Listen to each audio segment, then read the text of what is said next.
importante libro en las Sagradas Escrituras, hermanos. Y voy a dar lectura a los primeros 7 versículos. Romanos capítulo 1, versículos del 1 al 7. Y dice así la palabra del Señor. Pablo, siervo de Jesucristo, llamado a ser apóstol, apartado para el evangelio de Dios que él había prometido antes por sus profetas en las santas escrituras, acerca de su Hijo Jesucristo. Nuestro Señor Jesucristo, que era del linaje de David según la carne, que fue declarado Hijo de Dios con poder según el Espíritu de Santidad, por la resurrección de entre los muertos, y por quien recibimos la gracia y el apostolado para la obediencia a la fe en todas las naciones, por amor de su nombre, entre las cuales estáis también vosotros, llamados a ser de Jesucristo, a todos los que estáis en Roma, amados de Dios, llamados a ser santos, gracia y paz a vosotros, de Dios nuestro Padre y del Señor Jesucristo. Oremos. Padre, al acercarnos a tu palabra, sabemos, Señor, que estaremos siendo desafiados. Tu palabra es un regalo para la humanidad, porque a través de ella, Señor, tú tienes un mensaje de vida para cada uno de nosotros. A ti me encomiendo, Padre, en este momento de predicación. Usa tu palabra. Glorifícate, Señor. Glorifica a tu Hijo Jesucristo. Que su cruz sea proclamada y predicada, su sacrificio, la eficacia de ese sacrificio en la cruz sea enseñado, expuesto, y que las almas sean salvas. En Cristo Jesús oramos. Amén. El Evangelio de tu salvación. El Evangelio de tu salvación. Vivimos realidades hoy que nos afectan profundamente, hermanos. Dios es un Dios que se comunica. Dios ha decidido revelarse a la humanidad. Nosotros, hermanos, pudiéramos pasar por la vida ignorando la existencia de Dios si Él hubiera decidido no revelarse, pero gracias a Él. Y gloria a Él que quiso revelarse. Y dentro de sus mensajes, hermanos, lo más importante, el mensaje más autoritativo, escuche esto, el más importante, el más vital mensaje y más urgente que puedes escuchar es el que se conoce como el Evangelio. Esta palabra Evangelio se usa en contextos cristianos, hermanos. Pero, ¿cuál es el origen de la palabra? Para que ustedes conozcan, la palabra tiene que ver con la palabra ángel. Ángel significa mensajero. Y entonces, Evangelio tiene que ver con mensaje. Sin eu, de donde viene eu significa bueno. Es decir, buen mensaje o buena noticia. Y esta palabra originalmente no se daba en contextos religiosos, sino en contextos del Estado. Un rey mandaba a sus heraldos a todas las provincias de su reino a comunicar su evangelio, el evangelio de ese rey en turno. Era un mensaje de autoridad, porque venía de quién. El emisor era el rey, ni siquiera el heraldo, solamente era el medio. Pero era un mensaje que venía directamente del rey. Pero era un buen mensaje. La familia real anuncia el nacimiento del nuevo príncipe heredero. La familia real anuncia la victoria contra el ejército del reino enemigo. Y se toma, hermanos, de ese contexto, esa palabra. Y ahora se habla del mensaje real, pero del Rey de Reyes, Jesucristo. Esta carta a los romanos, hermanos, tiene como propósito y como mensaje central el Evangelio. Y la mejor forma de aproximarnos a este mensaje de Dios, hermanos, es partiendo de la realidad. Hoy vivimos realidades bastante adversas. Yo no sé cuántos de ustedes acostumbren ver los noticieros todos los días, pero si usted es muy sensible, yo le recomiendo que mejor se tome vacaciones, porque la realidad ya ha superado a las películas de espanto. Se viven cosas realmente a nuestro alrededor, realmente negativas. Una guerra, en donde se vive un estado de guerra en donde están involucrados, hermanos, potencias nucleares y un conflicto con la posibilidad de escalar a dimensiones más grandes en cualquier momento. Y esto en el contexto de una de las peores pandemias que ha existido. Una pandemia que no vemos ver todavía dónde está el fin del túnel. Hoy esta iglesia, hermanos, tiene más concurrencia en las casas que aquí. Y gracias a Dios, hermanos, porque esta iglesia siempre desde un principio ha actuado con responsabilidad en medio de la pandemia. ¿Por qué? Porque se está viviendo en este país la quinta ola en este momento. El incremento de la violencia. Ya es terrible lo que se vive en esta ciudad y en muchos otros lugares del país, hermanos. Pero estas son realidades que afectan, digamos, a todos. Pero también partimos del hecho de que a nivel individual, tu realidad, la de cada uno de nosotros, no es lo que debería de ser. Piensa por un momento, hablando en el plano, ya dejando el lado moral, el plano físico, el de tu salud. Las enfermedades es algo que no quisiéramos que existieran, hermanos. Les pido oración por la familia de mi hermano Obed, el pastor Obed de Tehuacán, ¿no? Tiene ahorita una de sus hijas hospitalizada. Y han pasado por una racha de muchos meses con problemas de salud. Las enfermedades es algo no grato. No quisiéramos que existiera ni las enfermedades ni la muerte. Hablando de la salud mental, que es uno de los principales problemas. Esa va a ser la pandemia, se pronostica, hermanos, que eso va a ser lo principal, el principal problema de salud que viene, hermanos, va a ser crisis de depresión, crisis de ansiedad como principal motivo de consulta. Son realidades, y cuando uno ve eso, hermanos, y no es ver el vaso medio vacío, ser negativos, son realidades que nos duelen, no podemos negar eso, hermanos. Ahí están. Entonces uno se pregunta, ¿siempre fue así? Y esa pregunta se responde con el Evangelio. Y otra pregunta es, ¿llegará el momento en que todo mal, moral y físico y natural desaparecerá? Y eso también he respondido con el Evangelio. Partiendo de esto, hermanos, de este análisis, vamos a la carta a los romanos. Y en esta sección, en estos primeros 7 versículos, vemos cómo el apóstol Pablo ya anuncia de qué va a hablar, hermanos. Esta carta, dice el pastor Sugel Michelin, muchos de aquí saben de quién estoy hablando, uno de los pastores más conocidos en la actualidad en República Dominicana. Él dice lo siguiente: Romanos es el Everest del mensaje del Nuevo Testamento. Martín Lutero decía, Romanos es la parte central del Nuevo Testamento y el Evangelio más depurado.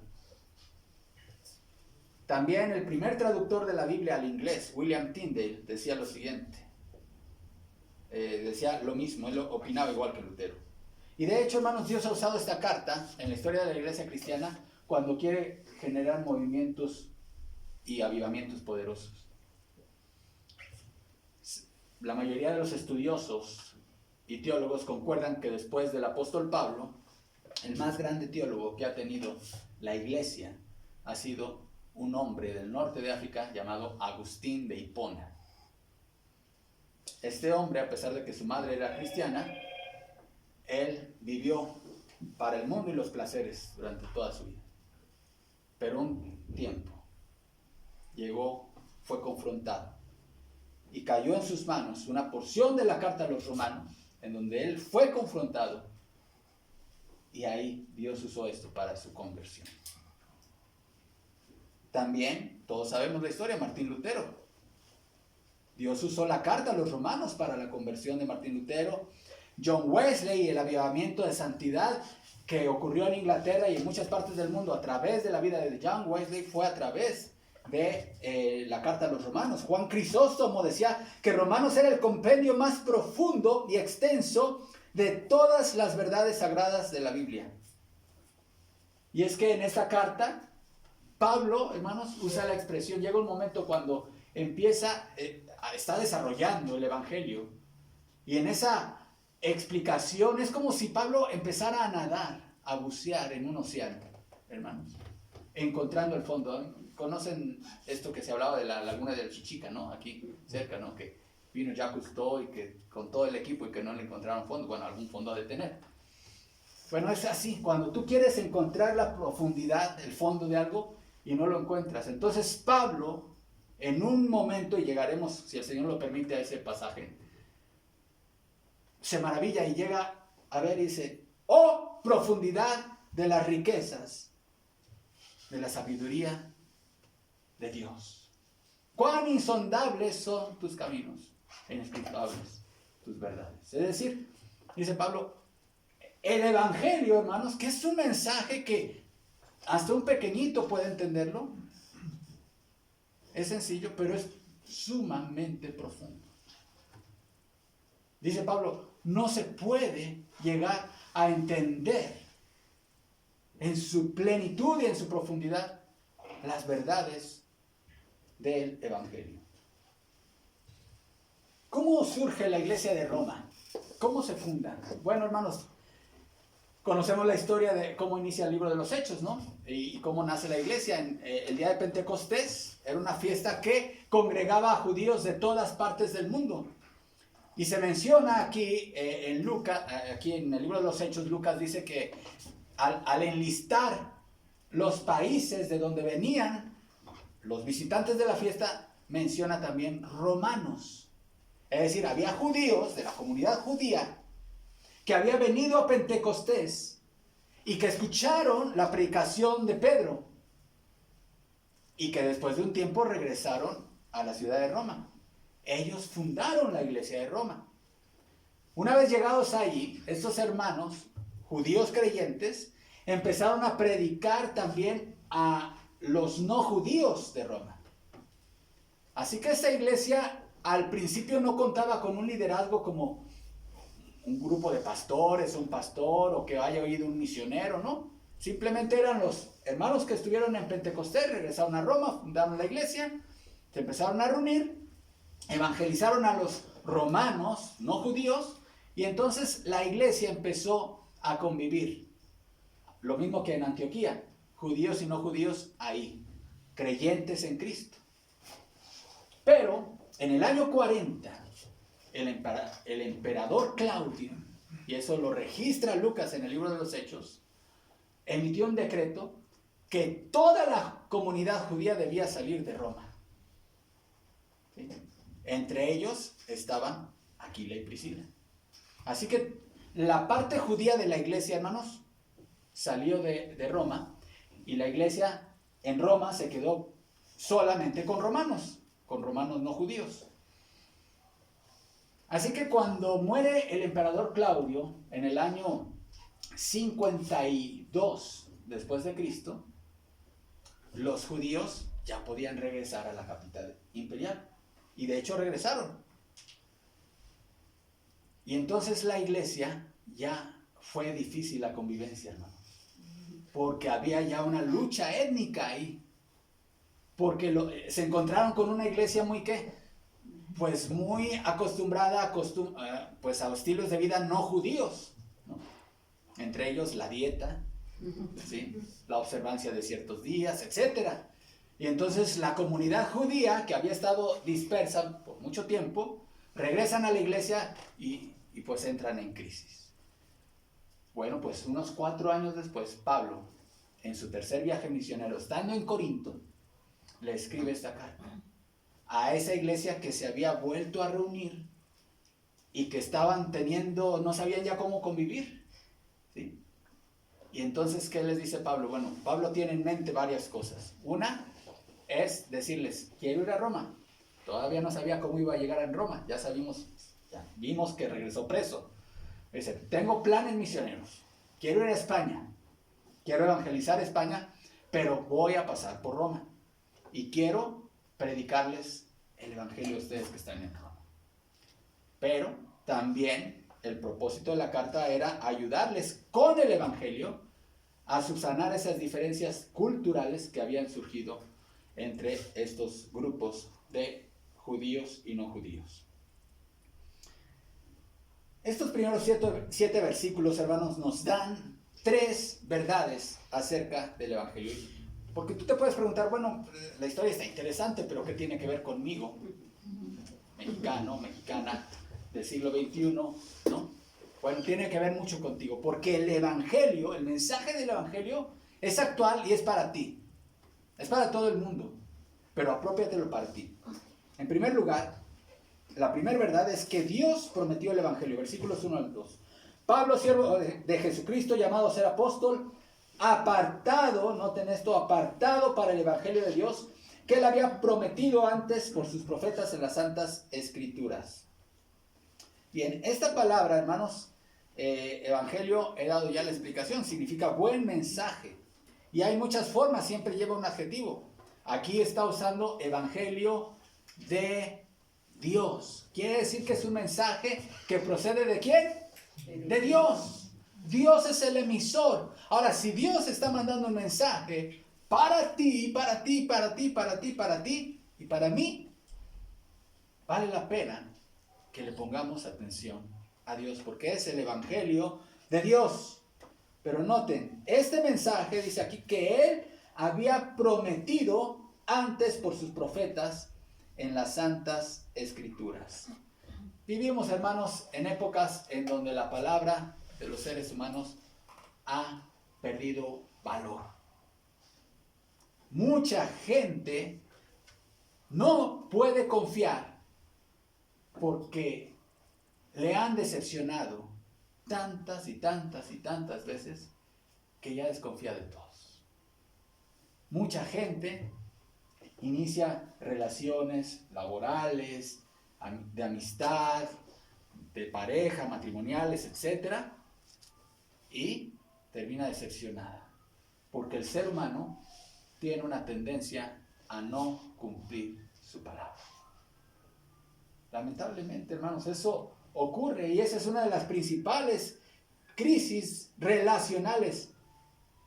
¿Has sufrido una decepción por alguien de quien tú esperabas mucho? Y de repente tú dices, ¿quién es esta persona? Bueno, pues muchas de las heridas que hoy se viven y que mucha gente continúa viviendo es porque los seres humanos no cumplen con su palabra. Pero aquí vemos que Dios había prometido este evangelio con sus profetas y noten, lo dejó escrito en las sagradas escrituras. Ahora, esta expresión, hermanos, las sagradas escrituras elevan este libro, la Biblia, a un rango de autoridad. Lo que Dios dice y lo deja escrito en las sagradas escrituras, hermanos, es autoridad para ti. Sea que creas en ellas o no, aún así son autoridad para ti. Yo vivo por la recta Cholula. El límite, ahí hay varias cámaras de fotomulta. El límite de velocidad en la recta Cholula es de 80 kilómetros por hora. A mí me gustaría que el límite de velocidad fuera de 90 kilómetros por hora. Y yo estoy, Estoy de acuerdo que sean 80, pero supongamos que me gusta correr. Quienes me conocen saben que manejo como abuelito. Vamos a suponer que a mí me gustaría que fuera de 90 kilómetros por hora el límite de velocidad. Y yo puedo decir, yo no estoy de acuerdo con eso, con esa ley. Y corro a 90. La cámara va a tomar la foto. Nada tiene que ver si yo creo o no en el reglamento de tránsito o en la ley del Estado respecto a las fotomultas. Y cuando llegue a pagar mis contribuciones respecto al vehículo, no voy a poder decir, no, para mí, eso no aplica para mí porque yo no creo en eso. Bueno, mucha gente, de forma absurda, dice, bueno, lo que aquí dice aplica para quien cree en la Biblia, no para mí. No, mi amigo, mi amiga. Es independientemente si tú crees o no en este libro, esta es la ley de Dios. Esto es lo que Dios dice y es autoridad. Pero noten, hermanos, cómo habla de que Dios usó a los profetas. Eran llamados hombres que Dios llamó para comunicar su mensaje. ¿Qué tanto confías en lo que Dios ha prometido? Encontramos, hermanos, en el Evangelio, por cierto, está lleno de promesas. Hay cosas que Dios te promete en el Evangelio. El perdón de tus pecados. La paz con Dios. La paz con los demás. Cuando hablamos de las realidades adversas de las que yo hacía referencia hace un momento, mucho se puede resumir en esto: ausencia de paz. Ausencia de paz del hombre con Dios. Ausencia de paz del hombre con el hombre y ausencia de paz del hombre con la creación de Dios. Y hermanos, los economistas, el personal de salud, los epidemiólogos, los salubristas, los sociólogos, se quiebran la cabeza y se destinan muchos recursos para encontrar las soluciones a algo que no tiene una solución humana. El Evangelio de Jesús es la verdadera solución definitiva para los problemas que hoy nos atemorizan. ¿Qué tanto confía en ti la gente cercana en lo que prometes? Bueno, Dios prometió su Evangelio y Dios cumplió, porque vean cómo, y esta es la segunda verdad, el Evangelio no solamente es un Evangelio, un mensaje prometido, sino que también es un mensaje que fue manifestado, versículos 3 al 4, acerca de su Hijo, nuestro Señor Jesucristo, que era del linaje de David según la carne, que fue declarado Hijo de Dios con poder, según el Espíritu de Santidad, por la resurrección de entre los muertos. Noten, dice, este mensaje es acerca de su Hijo.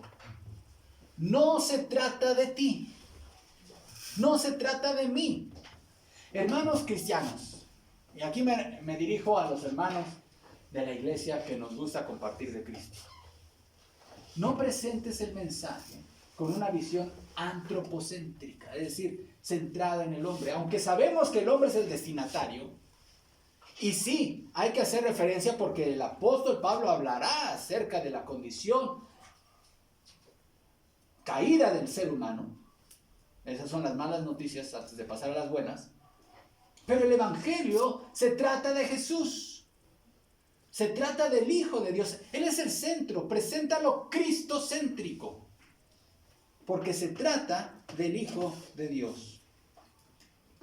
Pero noten cómo Pablo, en esta introducción al Evangelio, presenta al Hijo de Dios, que esto parece, de hecho es un concepto teológico, que a mucha gente no le hace sentido. Porque dicen, bueno, sí, los cristianos creen que Jesús es el Hijo de Dios. Pero noten, lo aterriza y lo presenta como un personaje que histórico. del linaje de David según la carne. Mucha gente no está dispuesta a creer en Jesús como el Hijo de Dios. Y por mucho tiempo, muchos eruditos intentaron, de hecho hay todo un seminario, así se llama, Seminario de Jesús. No es un seminario recomendable para ir. Trataron de demostrar y han hecho esfuerzos por demostrar que el Jesús histórico no existió.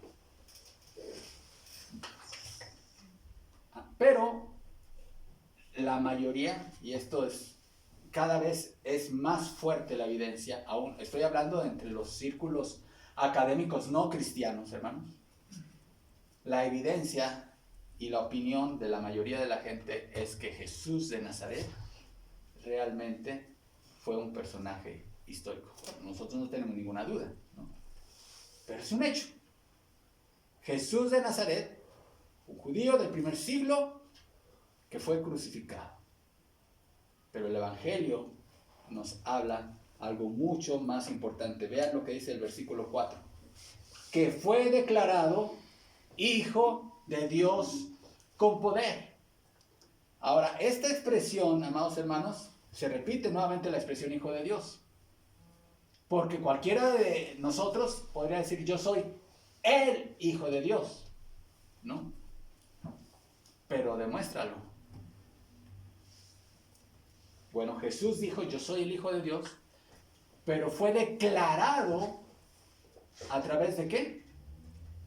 Según el Espíritu de Santidad, por la resurrección de los muertos. Es decir, Jesús dijo, yo soy el Hijo de Dios, y la evidencia de que esto es verdad va a ser mi resurrección. Ahora, yo sé que para el pensamiento racionalista, y lo veíamos en la clase pasada, para el pensamiento racionalista, las resurrecciones son imposibles. Decíamos, la muerte es definida como el proceso de cese de las funciones cardiorrespiratorias autónomas de forma irreversible, ¿no? Decíamos que también algunos le agregaron el tema del cese de la conciencia. Pero, en la mentalidad judía, los judíos habían considerado que después de 3 días que alguien había muerto, ya se consideraba ese proceso irreversible. ¿Y cuándo dijo Jesús que iba a resucitar? Al 3er día. Cuando los judíos ya consideraban que ese proceso era irreversible, Jesús se levantó de entre los muertos. Así que no pienses que eso es imposible, porque hay muchas cosas que el género humano ha considerado imposibles que ahora se han estado poniendo en tela de duda, Estaba viendo un artículo justamente de que hay cada vez más evidencia de que cosas que siempre se han considerado imposibles podrían ser posibles, al menos en laboratorios se ha tratado de demostrar. No voy a entrar en detalles, pero no porque tú pienses que una resurrección es imposible, no haya ocurrido la resurrección de Jesús. Porque hubo testigos de eso. Hubo gente que estuvo dispuesta a dar su vida por confesar y afirmar y asegurar que vieron a Jesús resucitado. Así que Jesús resucitó y fue declarado con poder como Hijo de Dios. Fue el más grande de los milagros. Pero también, hermanos, este pasaje nos habla de que el Evangelio no solamente es un mensaje que fue prometido, que fue manifestado, sino que es un mensaje que debe ser obedecido, porque es un mensaje real. Es un mensaje que viene de la más grande autoridad en el universo, que es Dios. Romanos 5-7. 1 del 5 al 7. Y por quien recibimos la gracia y el apostolado para la obediencia a la fe en todas las naciones. Note esta palabra, la obediencia a la fe. ¿En dónde? En todas las naciones, por amor de su nombre, entre las cuales estáis también vosotros, llamados a ser de Jesucristo, a todos los que estáis en Roma. Noten esto, amados de Dios, llamados a ser santos, gracia y paz a vosotros, de Dios nuestro Padre y del Señor Jesucristo. Esta expresión que usa el apóstol Pablo, por quien recibimos la gracia. Esta palabra gracia nos habla acerca de un favor que Dios otorga y concede a alguien que no ha hecho nada para merecer ese favor. Y de hecho, el concepto de gracia se complementa porque no solamente es un don que recibe alguien que no ha hecho nada para ganárselo, sino que ha hecho todo para no merecerlo. ¿Sí me explico?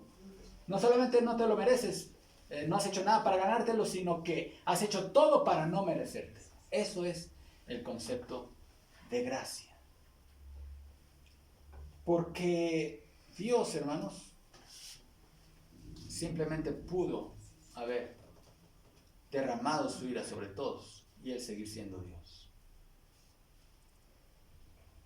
La expresión obediencia a la fe, hermanos, es una expresión muy importante, porque cuando nosotros compartimos el Evangelio con alguien, siempre debemos hacerlo con una actitud de compasión, con una actitud de respeto, de amor, de empatía.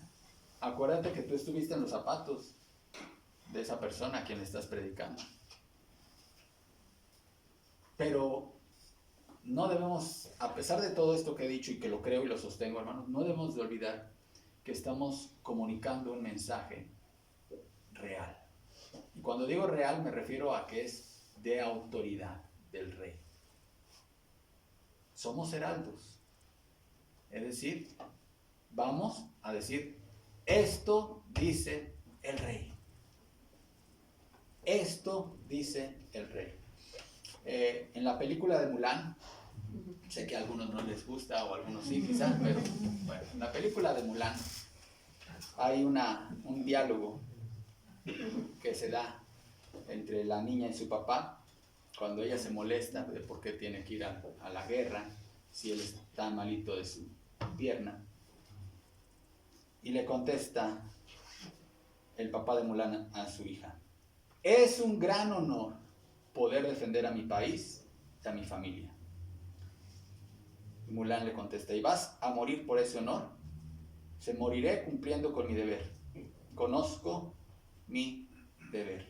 Ustedes saben, él había recibido un rollo que venía de parte del gobernador, donde él era llamado a alistarse a la guerra. Bueno, pues eso es el Evangelio, ¿no? Es un mensaje de autoridad.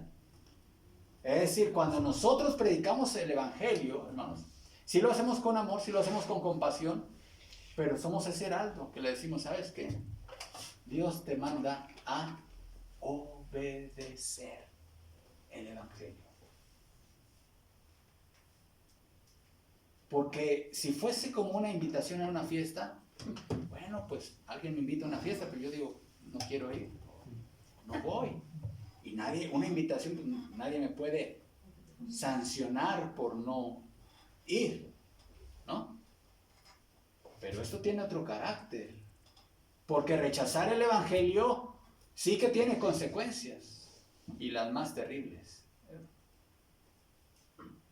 Claro que no es nuestro papel forzar a nadie a obedecer el Evangelio, pero sí es nuestro papel dejarle en claro que esto es un mensaje de autoridad.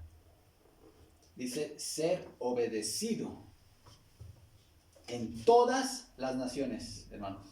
¿Eso nos incluye a los mexicanos? Sí. A los guatemaltecos, a los hondureños, a los venezolanos, a los cubanos, a los argentinos, a los de Ghana, a los de Sudáfrica, a los de Rusia. Todas las naciones. Todas las naciones. Es un mensaje que está sobre cualquier autoridad para ser obedecido por todas las naciones. ¿Obedecerás el llamado a responder con fe a este mensaje? Porque rechazarlo es insubordinarte ante Dios. En estos primeros versículos de Romanos, que es una introducción a la carta, hermanos, se presenta de forma resumida de lo que va a hablar Pablo a lo largo de todos los capítulos que integran esta carta. ¿Para quién es este mensaje? Para todos. Personas de cualquier nación o grupo étnico, personas de cualquier nivel socioeconómico, personas de cualquier nivel o grado académico y de cualquier pensamiento religioso, o incluyendo a gente no religiosa.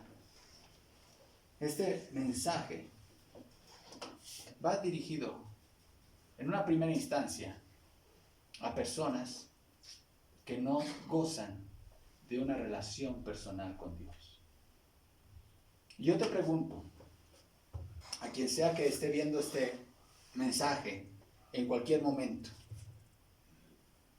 ¿gozas ya de una relación personal con Dios? ¿Realmente puedes decir que estás segura de que todos tus pecados han sido perdonados por Dios? ¿De que estás en una correcta relación con tu Creador? Si tu respuesta es no estoy seguro, no estoy segura, este mensaje es para ti. Porque Dios te creó. Tú no eres un accidente. No eres producto del azar. Dios te creó con un propósito. Y ese propósito es que lo conozcas. Y que al conocer a tu Creador, goces de aquella paz que el mundo y el pecado no te han podido dar hasta ahora. Que obtengas la reconciliación con tu Creador. Ese es el propósito de tu existencia. Que tu vida sea un reflejo de la gloria de Dios. Pero para esto, el Evangelio nos habla de la cruz. Alguien tuvo que morir. Y ese fue el Hijo de Dios. Tú tienes que venir a Cristo en fe. Mira aquella cruz. Piensa por un momento en el Cristo crucificado. Esa muerte tuvo que ver contigo. Tuvo que ver contigo. Tuvo que ver conmigo. Porque es en la cruz de Jesús en donde fueron juzgados y castigados tus pecados. Fue en la cruz de Jesús en donde se efectuó el juicio por cada acto malo que has realizado. Por el pecado que cometiste ayer, que cometiste hoy en la mañana. Por esa vida constante de pecado. Miren, vivimos tiempos tan malos que ahora la sociedad ha diseñado mecanismos para que el hombre viva en pecado sin exponerse a muchas vergüenzas y a muchas consecuencias directas que antes hacían por lo menos refrenarse tantito. Pero mucha gente hoy vive en pecado, en un pecado oculto que solamente ellos conocen, porque existen mecanismos en la actualidad para que no seas expuesto a la vergüenza de tu pecado. Y para que no recibas consecuencias directas de ese pecado. Pero tú sabes tu vida, tú conoces tu vida. Yo no la conozco, son de las cosas que el Espíritu Santo nos da a decir a los predicadores, porque el Espíritu Santo sí conoce la vida de cada uno de nosotros. Ahora bien, ese pecado, esa vida pecaminosa, fue juzgada en la cruz de Cristo. ¿Qué vas a hacer con este mensaje del Evangelio? Cristo vino, murió y resucitó por ti. ¿Vendrás a Él? Pero también, hermanos, ahora me dirijo a la iglesia. A todos ustedes que se identifican como cristianos y cristianas, ahí en sus casas y aquí en Pirul 23. Que tú un día escuchaste este Evangelio, el Espíritu Santo tocó tu corazón, te humillaste ante el Evangelio y has obedecido como estos hermanos en Roma, obedeciste al llamado de Jesús y ahora eres un cristiano y una cristiana. Este mensaje también es para ti y para mí. Porque el Evangelio no es un mensaje que solamente lo necesitan los inconversos, lo necesitamos los cristianos todos los días. ¿De qué manera los creyentes necesitamos el Evangelio, hermanos? Pues yo diría primero, para no olvidar de dónde nos sacó el Señor. Que nunca se nos olvide dónde estaríamos hoy si no fuera por Jesucristo. Es necesario recordar el Evangelio todos los días, hermanos, para que no se nos olvide nunca que lo que hoy disfrutamos en Cristo, estando en Cristo, hermanos, no lo merecemos, no lo construimos nosotros. Fue gracias a la cruz, fue gracias al sacrificio de Cristo. Y también, hermanos, para que sea una motivación para la santidad. Recordar el Evangelio, hermanos, es recordar el Evangelio es recordar que Dios Padre condenó y castigó a su Hijo en la cruz debido a ese pecado. Que muchas veces, con el cual quizá como cristiano, como cristiana estás batallando. Pecados del corazón, pecados de los ojos, pecados... No sé cuál sea tu lucha, pero el Evangelio, amado hermano, hermana, te recuerda que ese pecado llevó a la cruz al Santo Hijo de Dios. Así que es una motivación también para la santidad, pero recordemos, también necesitamos el Evangelio porque somos los heraldos, los encargados, hermanos, de llevar este mensaje a todas las naciones. Comentábamos el domingo pasado, cuando predicamos el último sermón de Hechos. Aparentemente Hechos es una historia que termina como sin final, como esas películas que dicen, bueno, ¿qué pasó con el final? Me dejaron picado. ¿Qué pasó con Pablo? ¿No?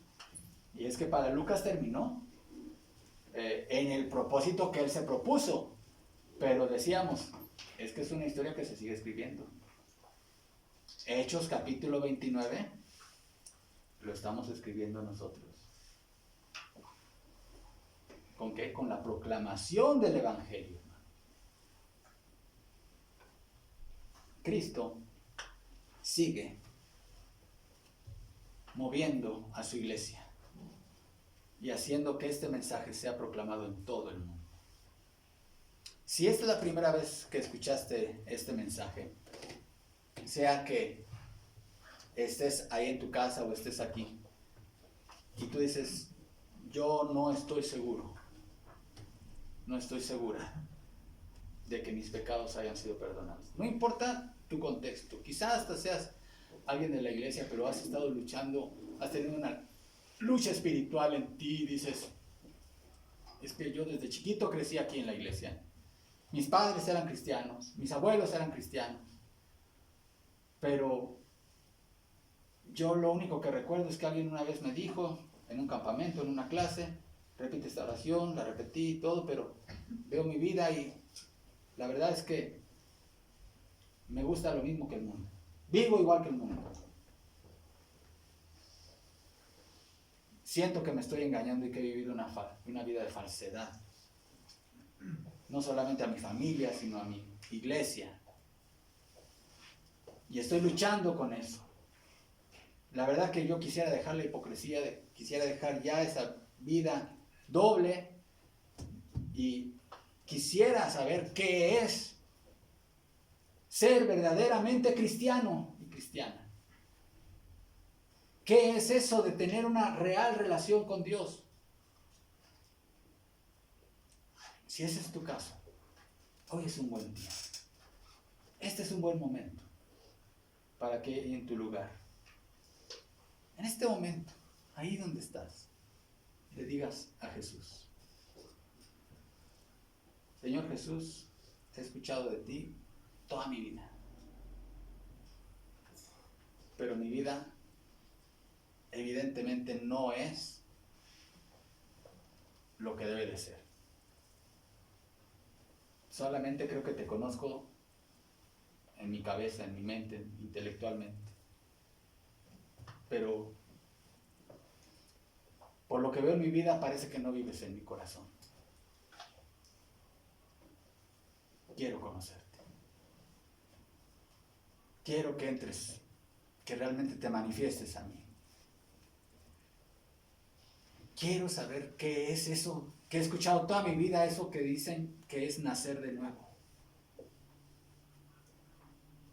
Quiero conocer qué es eso de tener paz con Dios.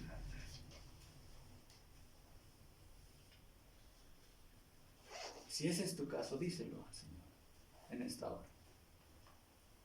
Nunca es tarde.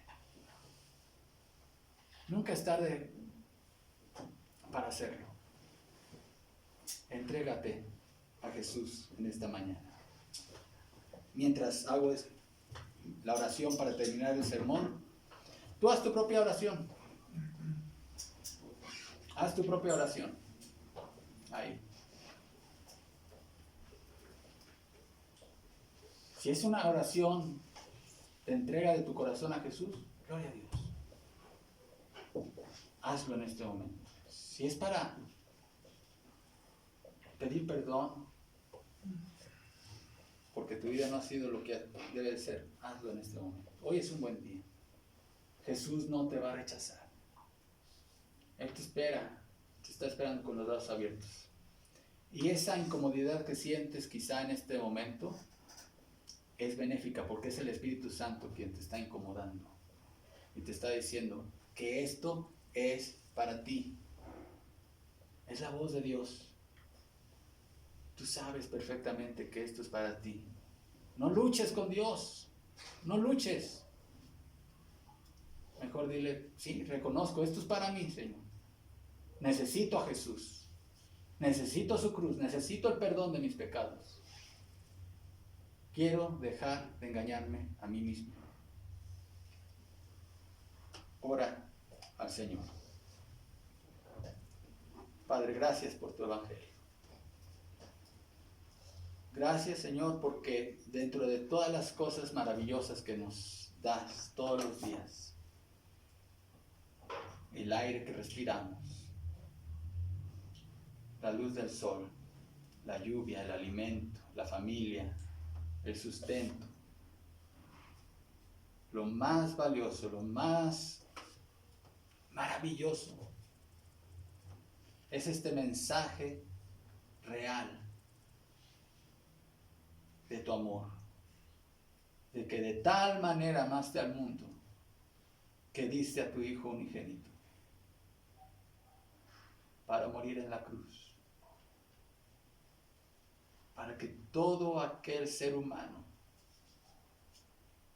que pone su fe en Él, en Jesucristo, para que todo aquel que cree en Jesucristo no se pierda. No se pierda en una separación eterna contigo, sino que tenga vida eterna. Padre, tú conoces los corazones de quienes han escuchado este mensaje en esta mañana, tanto allá en sus casas como aquí. Dejo a ti el resultado, Padre, de esta predicación. Salva las almas perdidas. Trae convicción de pecado, Señor, en este momento. Y que en este momento, mientras estoy orando, Señor, mucha gente esté clamando a ti por el perdón de sus pecados. A ti, Señor, encomendamos el resultado pues, de esta predicación. Gracias, Señor, por tu presencia entre nosotros. En Cristo Jesús. Amén. Que el Señor les bendiga.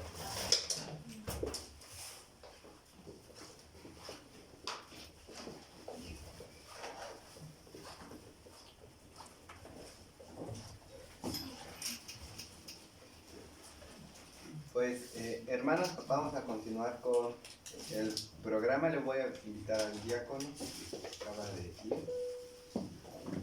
En un momento